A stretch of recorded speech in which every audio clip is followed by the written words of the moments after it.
যে দুনিয়ার থেকে যখন বিদায় নিতেছিলেন, হায় হায়, মালাকুল মউত যখন অনুমতি চাইতেছিলেন বুকে হাত রাখবো কি রাখবো না, তো বলছে অনুমতি দিব, আইনা আখি জিবরিল, আমার ভাই জিবরিল কোথায়?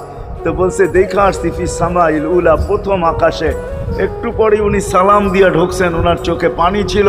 তো বলছে আপনি কাঁদেন কেন? বলে আজকেই এলপিআরে চলে যাব, আর কোনোদিন ওহির বাহক হয়ে জমিনে আসবো না। আপনার পরে কোনো নবী নাই, কোনো রসুল নাই, আমারও ওহির কাজ শেষ।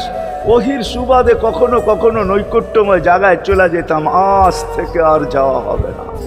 আমার চোখে পানি। দীর্ঘ ১.৫ লক্ষ নবী, ৩১৩ জন রসুলের কাছে আমি নিয়ে আসছি।